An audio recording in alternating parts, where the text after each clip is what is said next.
बहिर्जी नाइक। भाग 1। जब जिजामाता और शिवाजी महाराज पुणे आए तो पूरा पुणे शहर उजाड़ और तबाह था। जिजाऊ और बाल शिवाजी ने अपनी अथक मेहनत और कर्तव्यनिष्ठा से पुणे का काया पालट कर उसका चेहरा ही बदल दिया था। पुणे छोड़कर गए लोगों को वापस बुलाकर उनका पुनर्वास किया गया था।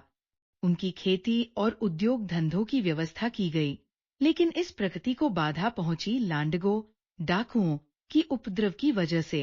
राजे ने घोषणा की कि जो कोई लांडगों को मारकर उनके पूंछे लेकर आएगा, उसे सुवर्णकड़े, सोने के सिक्के इनाम में दिए जाएंगे। ये घोषणा रामोशी बस्ती तक भी पहुंची। दौलतराव ने भी ये सुना। इससे पहले ही शिवाजी महाराज की कीर्ति उसके कानों तक पहुंच चुकी थी।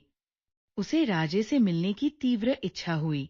उसी समय ये घोषणा सुनकर उसे लगा कि ये बहुत बड़ी अवसर है।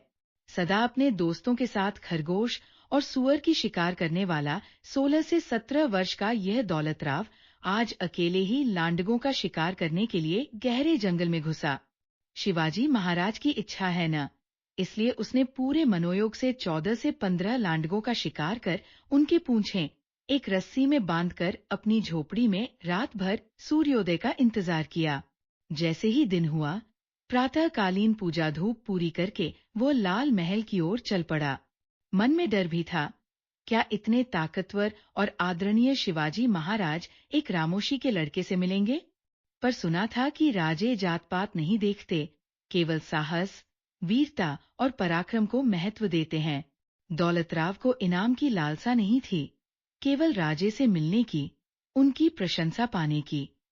इसलिए उसने इतनी कठिन शिकार अकेले ही की थी। लांडगों की पूंछें देखकर राजे खुश होंगे, इस विश्वास के साथ वह लाल महल में दाखिल हुआ।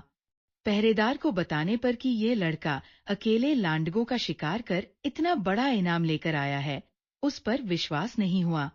जब दौलतराव ने अपनी बात दृढ़ता से कही तो उसे अंदर जाने दिया गया। अंदर जाकर राणोजी आपा से मिल, वे तुम्हारी मुलाकात जिजाऊ साहेब से कराएंगे। लाल महल की खूबसूरती देखते हुए शिवबा शिवाजी महाराज की तलाश करते हुए राणोजी आपा, जो महल का संचालन देख रहे थे, दौलतराव को देखकर बोले, तुम राणोजी आपा हो? हाँ। बोलो, क्या काम? मुझे शिवाजी महाराज से मिलना है।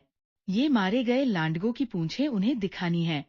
राजे तो महल में नहीं हैं, पर जिजाऊ साहेब आएंगी, उनसे इनाम ले लो। मुझे राजे से ही मिलना है, मैं कल वापस आऊंगा, पर कल तक पूंछें सड़ी हुई होंगी। आज ही इनाम ले जाओ, अच्छे 2-3 सुवर्णकड़े मिलेंगे। नहीं, आज पूरा दिन शिकार करके कल ही इतनी पूंछें लेकर आता हूँ, कहकर दौलतराव जाने लगा। तभी जिजाऊ साहेब सामने आ खड़ी हुई। उन्हें देखकर वो झुककर मुजरा करने लगा। माँ साहेब, मैं कल आता हूँ, पर इनाम? मुझे शिवाजी महाराज के हाथ से ही इनाम लेना है। एक बार उनके दर्शन से ये जीवन पवित्र बनाना है। इतने सारे लांडगों को तुमने अकेले मारा?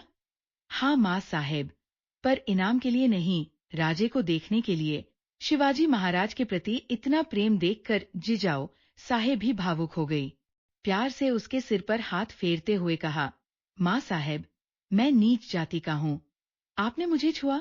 अरे, तुम हमें माँ साहेब कहते हो और जात पात? जैसे शिवबा वैसे तुम। इस माँ के सभी बच्चे हमें शिवाजी के समान हैं। माँ साहेब की बातों से दौलतराव का मन भर आया। आंखों के आंसू छुपाते हुए बोला, माँ साहेब, जन्मदात्री ये दुनिया छोड़ गई, पर अब पछतावा नहीं। तुम्हारे रूप में आज माँ फिर मिल गई। दौलतराव की ओर देखते हुए जिजाऊ मन में कहती है, स्वराज्य के लिए शिवाजी को एक हीरा मिला है, बस उसे तराशना बाकी है। तुम्हें शिवाजी महाराज से मिलना है? जाओ, पास के जंगल में शिवबा खेल रहे हैं, हमने भेजा है, कहो। नमस्कार कर दौलतराव खुशी खुशी जंगल की ओर दौड़ा। उसे देखते हुए जिजाऊ के चेहरे पर एक अनमोल रत्न जैसा भाव था। क्रमशः जय शिवराय।